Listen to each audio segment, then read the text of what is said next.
যারা ওই গাছের ফল খেয়ে ফেলবে তারা এখানকার চিরকালীন বাসিন্দা হয়ে যাবে। আদম আলাইহিস সালামকে যখন সেজদা করতে বলা হলো, সবাই সেজদা করলো, কিন্তু ইবলিস সেজদা করলো না। এই ঘটনার পর আদম আলাইহিস সালাম কেমন যেন একটু একাকিত্ব এবং অস্থিরতা ফিল করতে লাগলেন, লোনলিনেস। কারণ তার কোনো সাথী নেই, সঙ্গী নেই, প্রতিবেশী নেই, বন্ধু নেই, বান্ধব নেই, কেউ নেই। মানুষ হিসেবে তিনি কেবল একা, বড়ই একা। তার এই অস্থিরতা, তার এই একাকিত্ব, তার এই লোনলিনেসকে আল্লাহ তাআলা বুঝতে পেরে তার একজন সঙ্গিনী তৈরি করলেন। তিনি হচ্ছেন হাওয়া আলাইহিস সালাম, এই পৃথিবীর প্রথম মানবী। এবং আল্লাহ তাআলা বললেন, ওয়াজআলা মিনহা যাওজাহা লিয়াসকুনা ইলাইহা। আল্লাহ তাআলা তার থেকেই তার একজন সাথী, তার সঙ্গিনী তৈরি করলেন, যার সান্নিধ্যে যে স্থির হতে পারে, সে প্রশান্তি পেতে পারে। অন্যত্র আল্লাহ তাআলা বলছেন, খালাকা মিনহা যাওজাহা ওয়া বাসসা মিনহুমা রিজালান কাসীরা ওয়া নিসাআ। আল্লাহ তাআলা আদমের মধ্য থেকেই তার সাথীকে বা তার জোড়াকে, অর্থাৎ হাওয়াকে তিনি তৈরি করলেন, এবং এই আদম আর হাওয়া থেকে গোটা বিশ্বের সকল মানব মণ্ডলীকে তিনি তৈরি করেছেন। আদম আলাইহিস সালামের কোন জায়গা থেকে হাওয়া আলাইহিস সালামকে তৈরি করা হয়েছে? সহিহ বুখারীতে এসেছে, খুলিকনা মিন তিলা, পাঁজরের হাড় থেকে। আদম আলাইহিস সালামের বাম পাঁজরের উপর দিকের বাঁকা হাড় থেকে আল্লাহ তাআলা হাওয়া আলাইহিস সালামকে তৈরি করেছেন। হাওয়া শব্দটি এসেছে আরবি শব্দ হাই থেকে। হাই মানে জীবিত, প্রাণবন্ত। যেহেতু জীবন্ত আদম থেকে ওনাকে সৃষ্টি করা হয়েছে, তাই তাকে হাওয়া বলা হয়। অথবা আদম আলাইহিস সালাম হাওয়া আলাইহিস সালামের সঙ্গ পেলেই তিনি উজ্জীবিত হয়ে ওঠেন, প্রাণোচ্ছল হয়ে ওঠেন, এজন্য ওনাকে হাওয়া বলা হয়। তাহলে পৃথিবীর প্রথম মানবী হাওয়া আলাইহিস সালামকে আল্লাহ তাআলা আদম আলাইহিস সালামের নিঃসঙ্গতা, একাকিত্ব এবং লোনলিনেস যে ফিলিংটা, এটা দূর করার জন্য তার একজন সঙ্গী তিনি ঠিক করে দিলেন, আদম এবং হাওয়া। ইংরেজিতে বলা হয় অ্যাডাম অ্যান্ড ইভ। এবং আল্লাহ তাআলা তাদের দুজনকে জান্নাতে থাকবার পারমিশন দিলেন। আল্লাহ তাআলা বললেন, ওয়াকুলনা ইয়া আদম উসকুন আনতা ওয়া যাওজুকাল জান্নাহ। আদম, তুমি আর তোমার স্ত্রী বা তোমার সঙ্গিনী দুজনে মিলে জান্নাতে থাকো। তবে এক্ষেত্রে কিছু ডুজ অ্যান্ড ডোন্টস আছে, কিছু ওয়ার্নিং আছে, কিছু প্রিকশন আছে। সেটা হচ্ছে, ওয়াকুলা মিনহা রাগাদান হাইসু শি'তুমা। এই বাগানে, এই জান্নাতের যেখান থেকে মনে যায় তৃপ্তি সহকারে তোমরা উভয়ে খাও, কিন্তু ওয়ালা তাকরাবা হাযিহি শাজারাতা ফাতাকুনা মিনাল যালিমিন। জান্নাতের যেখান থেকে মনে চায় তোমরা খেতে পারো, পান করতে পারো, ঘুরে বেড়াতে পারো, আনন্দ উৎসব করতে পারো, কিন্তু ওয়ালা তাকরাবা হাযিহি শাজারা, এই গাছের ফল খাবে না। Be aware of this tree, এই গাছের কাছেও যাবে না। যদি যাও, যদি খাও, তাহলে ফাতাকুনা মিনাল যালিমিন, তোমরা জালিমদের অন্তর্ভুক্ত হয়ে যাবে। তাহলে আল্লাহ তাআলা আদম এবং হাওয়াকে জান্নাতে থাকার সুযোগ দিলেন। সেখানে কি করা যাবে, কি করা যাবে না সেটা বাতলে দিলেন, ডুজ অ্যান্ড ডোন্টস দিলেন এবং ওয়ার্নিং দিয়ে দিলেন। কিন্তু তারপর যেটা ঘটলো সেটা হচ্ছে, আমরা জানি যে ইবলিস কিন্তু তার মিশন এবং ভিশনকে ফিক্স করে নিয়েছে যে সে আদমকে গোমরা করেই ছাড়বে, ধোঁকা দিয়েই ছাড়বে।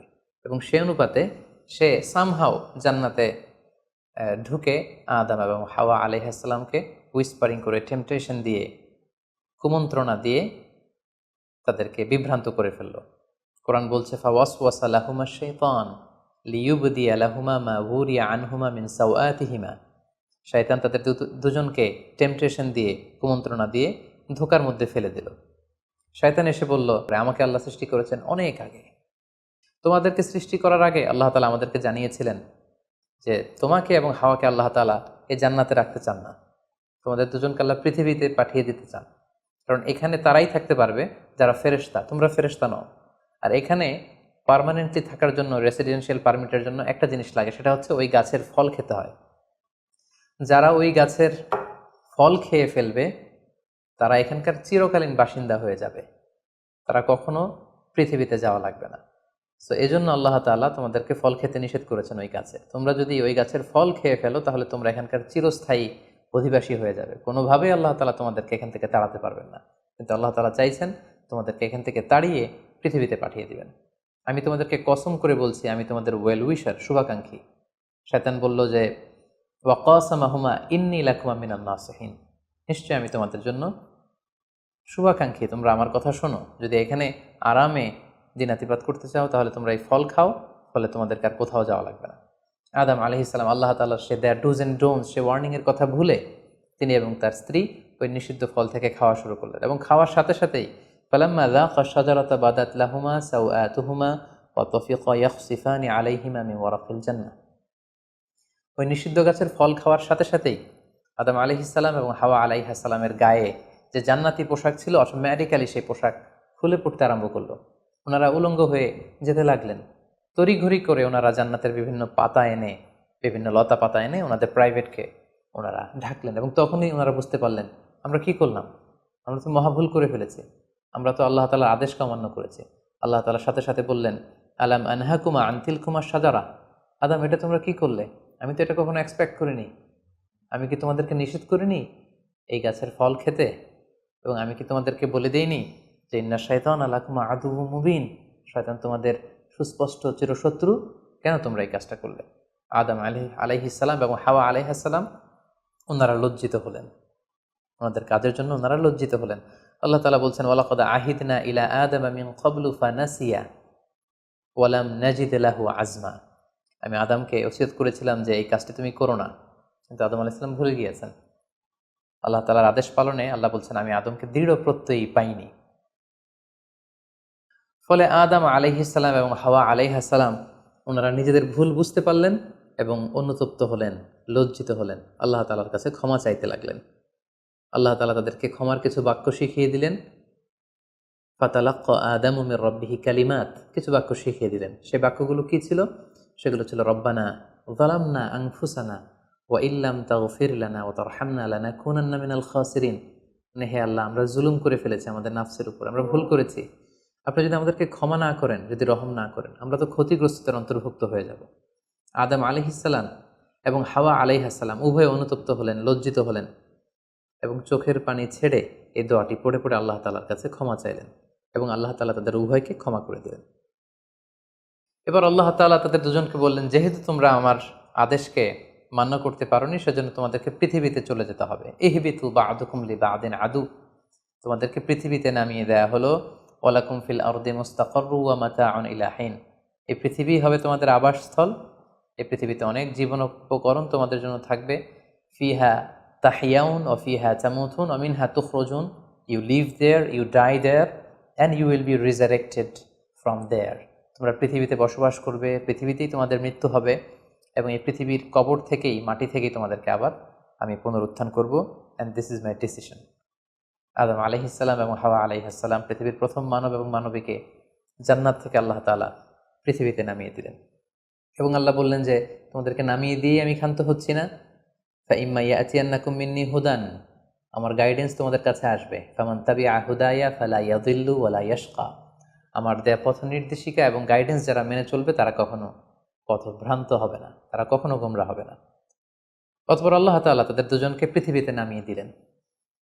আদম এবং হাওয়া কোথায় নামিয়ে দিলেন, এ ব্যাপারে ঐতিহাসিকদের মধ্যে মতভেদ পাওয়া যায়। কিছু কিছু ঐতিহাসিকগণ বলেন যে আদম আলাইহিস সালামকে মক্কা এবং তায়েফের মাঝখানে দাহনা নামক একটা জায়গায় আল্লাহ নামিয়ে দিয়েছেন। কোনো কোনো বর্ণনা মতে পাওয়া যায় যে আদম আলাইহিস সালামকে আল্লাহ তাআলা ইন্ডিয়ান সাবকন্টিনেন্টে শ্রীলঙ্কার সিংহাল নামক একটা জায়গায় পাঠিয়েছেন, এবং তারা সেখানে অ্যাডামস পিক নামে একটি পাহাড়ের কথা বলে থাকেন, যেখানে আদম আলাইহিস সালামের ফুটপ্রিন্ট বা পায়ের ছাপ সংরক্ষিত আছে বলে অনেক ঐতিহাসিকগণ মত প্রকাশ করেছেন। হাওয়া আলাইহিস সালামকে সৌদি আরবের জেদ্দা নগরীতে আল্লাহ তাআলা নাজিল করেন বলে অনেক ঐতিহাসিকগণ মতামত দিয়েছেন। তাহলে তারা পৃথিবীর এক এক দিকে এক একজন, অনেক দিন পরে তারা দুজন সৌদি আরবের জাবালে রাহমা, যেখানে বিদায় হজের ভাষণ দিয়েছিলেন আল্লাহ রাসূল সাল্লাল্লাহু আলাইহি ওয়াসাল্লাম, ময়দানটাকে বলা হয় ময়দানুল আরাফাত, আরাফাতের ময়দানে ওনারা আবার রিইউনাইটেড হয়েছেন এই পৃথিবীর বুকে। সম্মানিত, শুধু এ পর্যায়ে আমরা জানবো how was the life of Adam and Eve on earth. এই পৃথিবীতে আদম আলাইহিস সালাম এবং হাওয়া আলাইহিস সালামের একেবারে পৃথিবীর শুরুর দিকের জীবন পরিক্রমাটা কেমন ছিল, হাউ ওয়াজ দেয়ার লাইফ, কীভাবে তারা তাদের জীবন অতিবাহিত করেছেন। আমরা জানি যে তাদের দুজনের মাধ্যমেই হিউম্যান হিস্ট্রি শুরু হয়েছিল, মানব ইতিহাস। তাদের জীবন পরিক্রমাটা কিছুটা ভিন্ন, আমাদের চাইতে ভিন্ন, যেহেতু তারাই পৃথিবীর প্রথম মানব এবং মানবী। তাদের কোনো প্রতিবেশী নেই, তাদের কোনো বন্ধুবান্ধব নেই, পৃথিবীতে আর কোনো মানুষ তাদের আশেপাশে ছিল না, শুধু তারাই। তো সেক্ষেত্রে এক আল্লাহ তাআলার ইবাদত ছাড়া তাদের মৌলিক যে কাজটা ছিল সেটা ছিল পপুলেশন, কাল্টিভেশন অ্যান্ড কনস্ট্রাকশন। কী করে জনসংখ্যা বৃদ্ধি করা যায় পৃথিবীতে, কী করে সন্তান লালন পালন করা যায়, কী করে চাষাবাদ করা যায়, কী করে ফার্মিং করা যায়, এবং কী করে মানব সভ্যতার বিনির্মাণ করা যায়, এটাই ছিল পৃথিবীর প্রথম মানব এবং এই মানবের প্রধানতম দায়িত্ব। যেহেতু ওনারা যদি নতুন প্রজন্ম তৈরি না করেন, ওনারা যদি চাষাবাদ না করেন, ওনারা যদি সভ্যতা বিনির্মাণ না করেন, তাহলে পৃথিবীতে মানব সভ্যতা টিকে থাকবে না। ফলে মৌলিক আবাদতের পাশাপাশি এগুলোই ছিল ওনাদের কাজ। আল্লাহ তাআলা সব শিখিয়ে দিলেন কিভাবে গাছ রোপণ করতে হয়, কিভাবে চাষাবাদ করতে হয়, কিভাবে ছাগল গরু এগুলো লালন পালন করতে হয়, এবং সেখান থেকে কিভাবে দুধ দহন করে নিজেদের খাবারের যোগান দিতে হয়। বেসিকলি আদম আলাইসাল্লামের কাছে যে সহিফাগুলো নাজিল হয়েছিল, সেখানে শরীয়তের মূলনীতির চাইতে কিভাবে পৃথিবী আবাদ করতে হবে এই বিষয়গুলোই বেশি স্থান পেয়েছিল। এক্ষেত্রে সবচেয়ে মজার ব্যাপার হচ্ছে আদম আলাইহিস সালামের এই জীবন পরিক্রমার সবচেয়ে গুরুত্বপূর্ণ একটি মজার বিষয় হচ্ছে যে কিছুদিন পরেই তাদের কুলকে আলোকিত করে, তাদের সংসারকে আলোকিত করে নতুন প্রজন্ম আসতে শুরু করলো। এবং আদম আলাইহিস সালাম এবং হাওয়া আলাইহিস সালামের মাধ্যমে যে সন্তানরা পৃথিবীতে আসতো তারা ছিল অলওয়েজ টুইন বেবি বা যমজ সন্তান হিসেবে আসতো। সর্বপ্রথম আল্লাহ তাআলা তাদেরকে একটি সন্তান, একটি ছেলে সন্তান এবং একটি মেয়ে সন্তান দিয়ে ধন্য করলেন, এবং তারা তাদের নাম রাখলেন, ছেলেটির নাম রাখলেন কাবিল, মেয়েটির নাম রাখলেন আকলিমা। এবং তারপরের বছর আবারও হাওয়া আলাইহিস সালাম গর্ভবতী হয়ে সন্তান জন্ম দিলেন। সেক্ষেত্রেও একটি ছেলে একটি মেয়ে, কারণ এই ছেলে মেয়েদের বিয়ে দেওয়ার তখন পদ্ধতি ছিল এই বছর যেই ছেলে জন্মগ্রহণ করেছে সেই ছেলের সাথে পরের বছরের মেয়ের বিয়ে হতো, এবং এই বছর যে মেয়ে জন্মগ্রহণ করেছে তার সাথে পরের বছরের ছেলের সাথে এভাবে ক্রসিং সিস্টেমে বিয়ে হতো। যেহেতু পৃথিবীতে আর কোনো মানুষ তাদের আশেপাশে ছিল না, ফলে নিজেদের ভাই বোনদের মধ্যে বিয়ে হতো, তবে ওলট পালট করে। তো এর ফলে বাই ডিফল্ট আদম আলাইহিস সালামের ছেলে কাবিলের ভাগ্যে এসে জুটল তার পরের টার্নের যে বোন জন্মগ্রহণ করেছে হাবিলের সাথে, তার নাম ছিল লাবুদা। লাবুদার সাথে কাবিলের বিয়ে হবে এবং হাবিলের সাথে ইকলিমার বিয়ে হবে, এটাই ফিক্স করা হলো। কিন্তু এখানে একটি সমস্যা দেখা দিল, সেটি হচ্ছে ইকলিমা ছিল খুবই সুন্দরী, she was a very beautiful lady. ফলে কাবিল এটা মেনে নিতে পারেনি। সে প্রশ্ন উত্থাপন করলো যে কেন আমি লাবুদাকে বিয়ে করব? লাবুদা হচ্ছে কিছুটা শ্যামলা প্রকৃতির, আমি তাকে বিয়ে করব না, বরং আমার সাথে আমার যে বোন জন্মগ্রহণ করেছে সে ইকলিমাকে আমি বিয়ে করব। আদম আলাইহিস সালাম বললেন, না, এটা আল্লাহর দেয়া আদেশ। তোমার সাথে তোমার যে যমজ বোন জন্মগ্রহণ করেছে তাকে তুমি বিয়ে করতে পারবে না, বরং তোমার পরে হাবিল এবং লাবুদা যে জন্মগ্রহণ করেছে সে লাবুদা হবে তোমার স্ত্রী, এবং তোমার সাথে তোমার যে বোন আকলিমা জন্মগ্রহণ করেছে সে আকলিমা হবে হাবিলের স্ত্রী। কিন্তু কাবিল এটা সহজে মেনে নিতে পারেনি। ফলে সে এখানে প্রশ্ন উত্থাপন করলো এবং সে বলল যে আমি আকলিমাকে বিয়ে করতে চাই। দেখা দিল এক মহা সমস্যা। তখন আল্লাহ তাআলা আদম আলাইহিস সালামকে জানিয়ে দিলেন, ঠিক আছে, হাবিল এবং কাবিলকে কোরবানি করতে বলো, যার কোরবানি কবুল হবে সেই আকলিমাকে পাবে।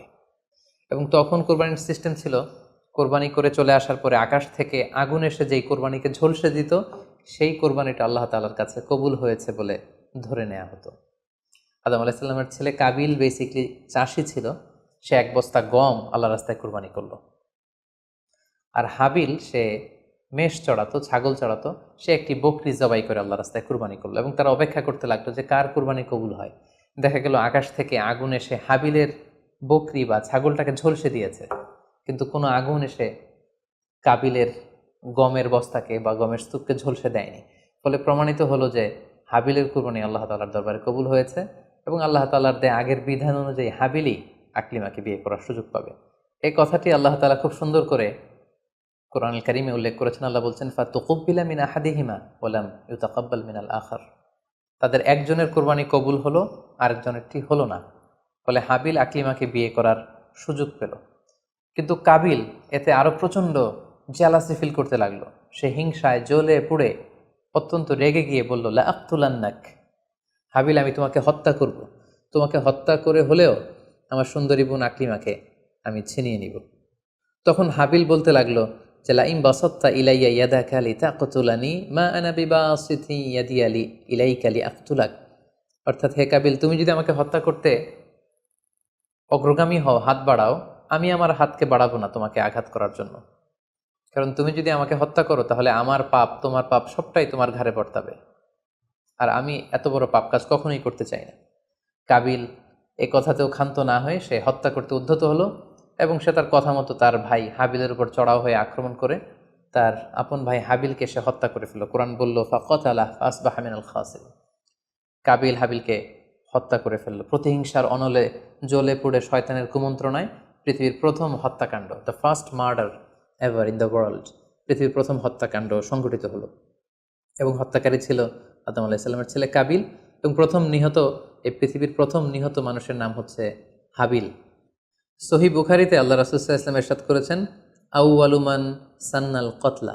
কাবিল হচ্ছে ওই ব্যক্তি যে পৃথিবীতে সর্বপ্রথম হত্যার ট্র্যাডিশন চালু করেছে। কাবিলের আগে কেউই পৃথিবীতে হত্যাকাণ্ড ঘটায়নি, ফলে হাবিল হচ্ছে পৃথিবীর প্রথম শহীদ বা প্রথম নিহত মানুষ। এবং কাবিল যেহেতু এই হত্যার ট্র্যাডিশন করেছে, এই মার্ডারের ট্র্যাডিশন করেছে, ফলে পৃথিবীতে যারাই এই বিচার বহির্ভূত হত্যা বা অন্যায়ভাবে কাউকে হত্যাকাণ্ডের সাথে জড়িত হবে তার একটি পার্সেন্টেজ গুণা কিয়ামত পর্যন্ত কাবিলের ভাগেও এটি যেতে থাকবে। এখন যে মজার ব্যাপারটি ঘটেছে সেটি হচ্ছে, কাবিল যখন হাবিলকে আক্রমণ করেছে, হাবিলকে নিহত করেছে, হত্যা করেছে, হত্যা করার পরে হাবিল লাশ হয়ে শুয়ে রইল। কারণ কাবিল যখন হাবিলকে আক্রমণ করেছে, হাবিলের গা থেকে যখন ব্লিডিং হয়েছে, সে ছটফট ছটফট করতে করতে এক পর্যায়ে মারা গেল। কিন্তু মারা যাওয়া কাকে বলে এটাও পৃথিবীর কেউ জানতো না। কাবিল নিজেও বুঝতে পারেনি যে এইভাবে আমি আঘাত করলে হাবিল এইভাবে মরে যাবে, তার ব্লিডিং হবে। মৃত্যু কি এটা তারা জানে না, কারণ এই পর্যন্ত এই পৃথিবীতে কেউ তো মারা যায়নি। ফলে সে দেখলো যে কিছুক্ষণ আগে আমার ভাই হাবিল আমার সাথে কথা বলছিল, এখন হাবিল আর কথা বলে না, চুপ করে শুয়ে আছে, নড়ে না চড়ে না। কাবিল তার ভাইকে কাঁধে নিয়ে ঘুরতে লাগলো। কি করবে, সে কথা বলে না কেন?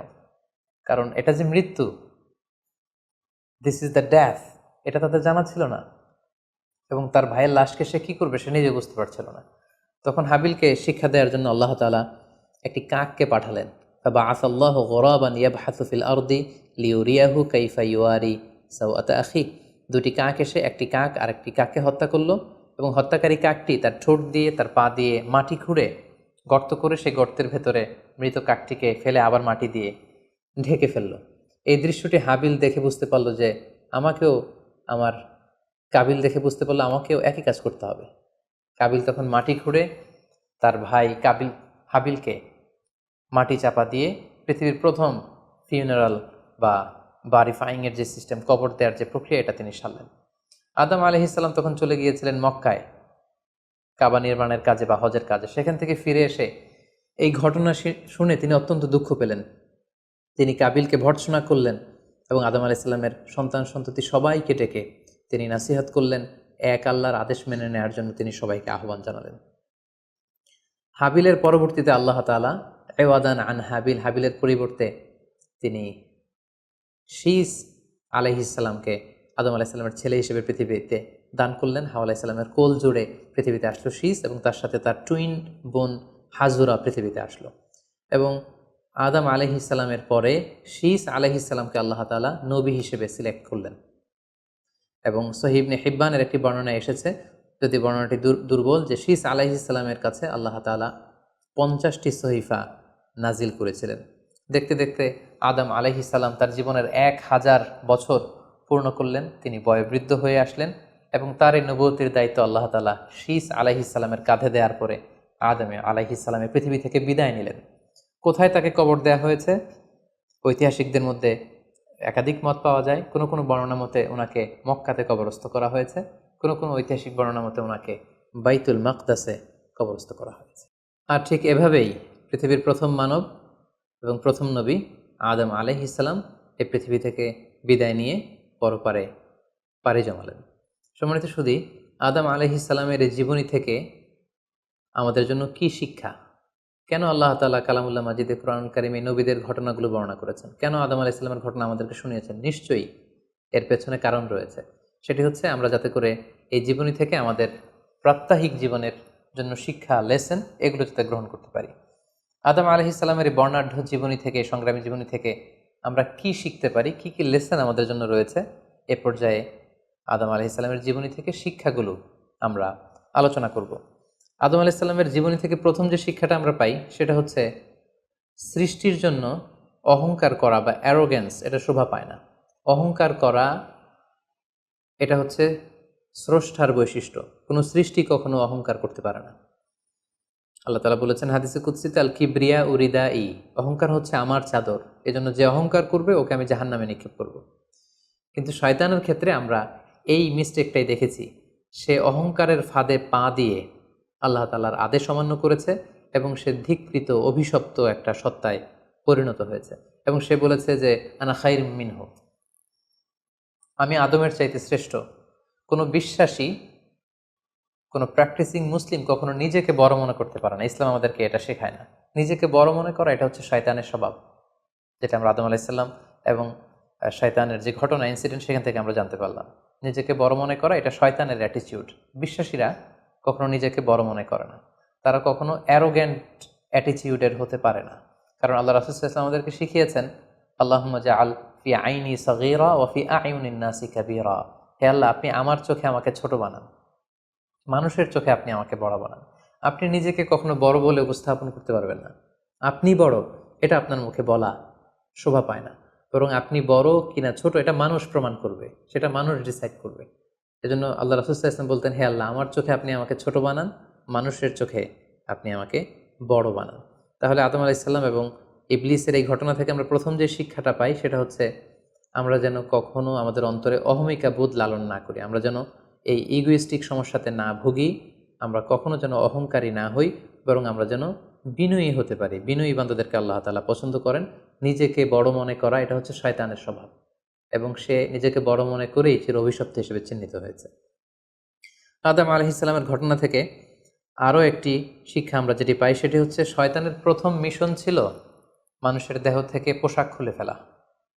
আই রিপিট, আমি আবারও বলছি, মানুষের দেহ থেকে পোশাক খুলে ফেলা, নগ্নতা বা অশ্লীলতা, এটা হচ্ছে শয়তানের প্রধান হাতিয়ার। আমরা এই ঘটনা থেকে জেনেছি যে আদম আলাইহিস সালাম এবং হাওয়া আলাইহিস সালাম তারা যখন ওই নিষিদ্ধ গাছ থেকে ভক্ষণ করলেন, তারা যখন নিষিদ্ধ ফলটি খেয়ে ফেলেন, সাথে সাথে জান্নাতের পোশাক তাদের দেহ থেকে খুলে পড়ে গিয়েছে। এবং কেন আদম আলাইহিস সালাম এবং হাওয়া আলাইহিস সালামকে শয়তান ওয়াসওয়াসা দিয়েছিল? সূরা আরাফে আল্লাহ বলছেন, লিউরিয়া হুমা সাওআতিহিমা, যাতে করে তাদের প্রাইভেট, তাদের লজ্জাস্থান প্রকাশিত হয়ে পড়ে। তাহলে আমরা এই ঘটনা থেকে আরও যে শিক্ষাটি পাই সেটি হচ্ছে নগ্নতা এবং অশ্লীলতা হচ্ছে শয়তানের প্রধান হাতিয়ার। বর্তমানে আমরা সেটাই দেখতে পাচ্ছি যে শয়তান আমাদের পোশাককে খাটো করতে যাচ্ছে। দিনকে দিন আমাদের পোশাকের ধরন এমন হতে যাচ্ছে, বিশেষ করে আমাদের বোনদের বা নারীদের পোশাকের দিকে যদি আমরা তাকাই, এটা ছোট হতে হতে এমন একটা পর্যায়ে চলে যাচ্ছে, এর মাধ্যমে কিন্তু এই নিউডিটি বা নগ্নতা এবং অশ্লীলতার ছড়াছড়ি আমাদের সমাজে খুব বেড়ে গিয়েছে। এবং এটা ছিল শয়তানের প্রধান হাতিয়ার। আমাদের আদি পিতা এবং আদি মাতাকে এই নগ্নতা এবং অশ্লীলতার মাধ্যমেই, তাদের দেহ থেকে পোশাক খোলার মাধ্যমে কিন্তু শয়তান প্রথম তার শত্রুতা প্রকাশ করতে পেরেছিল। এবং কারা আসলে আমাদের শত্রু, কে আমার শত্রু, কে আমার বন্ধু, এটা আমাদেরকে জানতে হবে। আল্লাহ তাআলা খুব সুস্পষ্টভাবে কোরআনে বলেছেন যে ইন্নাহু লাকুম আদু মুবিন, তোমরা শয়তানের পদাঙ্ক অনুসরণ করো না, কারণ শয়তান হচ্ছে তোমাদের সুস্পষ্ট শত্রু। সো কে আমার বন্ধু, কে আমার শত্রু, এ ব্যাপারে যেন আমরা সুস্পষ্ট একটি ধারণা পেতে পারি, এই জন্য কোরআন আমাদেরকে জানিয়েছে শয়তান হচ্ছে আমাদের প্রকাশ্য শত্রু। আদম আলাইহিস সালামের এই স্টোরি থেকে আমরা আরও একটি শিক্ষা পাই, সেটা হচ্ছে আল্লাহ তাআলা যখন জান্নাতে আদম এবং হাওয়া আলাইহিস সালামকে থাকার সুযোগ দিলেন, আল্লাহ বললেন, ওয়ালা তাকরাবা হাযিহি শাজারা, খবরদার, যেটা মনে চায় খাও, কিন্তু ওই গাছের কাছেও যেও না। আল্লাহ তাআলা কিন্তু বলেননি ওই গাছের ফল খেও না, আল্লাহ বলেছেন কাছেও যেও না। এটা একটা কোরআনিক টার্ম, কাছেও যাওয়া যাবে না। ফল খাওয়া তো দূর কি বাত, ওই গাছের ফল খাওয়া তো অনেক পরের কথা, আগে কাছে গেলেই না ফল খাওয়া না খাওয়ার প্রসঙ্গটা আসে। এজন্য আল্লাহ তাআলা সাবধান করে বলে দিয়েছিলেন কাছেও যেও না। এটা কোরআনের একটা টার্ম। অশ্লীলতার ব্যাপারে যখন আল্লাহ আমাদেরকে সাবধান করেছেন, আল্লাহ বলেছেন ওয়ালা তাকরাবুজ জিনা, অশ্লীলতার কাছেও যেও না। যেখানে আল্লাহ তাআলা আমাদেরকে শেখাচ্ছেন যে কাছেও যেও না, কিন্তু আমরা আমাদের দেশে কাছে আসার গল্পের নাম কিন্তু এখন শুনছি। আমরা মোস্ট রিসেন্টলি কিছু বছর আগে ক্লোজ আপ ওয়ানের কাছে আসার দুর্দান্ত সব গল্প নিয়ে তারা কিছু প্রোগ্রাম করেছিলেন। সেখানে তরুণ তরুণীদেরকে খুব বেশি কাছে আসার জন্য তারা একে অপরের কাছে আসা, লাভ স্টোরিগুলো শেয়ার করা, এগুলো তারা প্রমোট করেছে। কিন্তু তার বিপরীতে কোরআনিক পয়েন্টস অফ ভিউ যদি আমরা দেখি, সেখানে কিন্তু আমরা ভিন্ন কনসেপশন দেখতে পাই। সেখানে কোরআন আমাদেরকে বলেছে যে কাছেও যাওয়া যাবে না।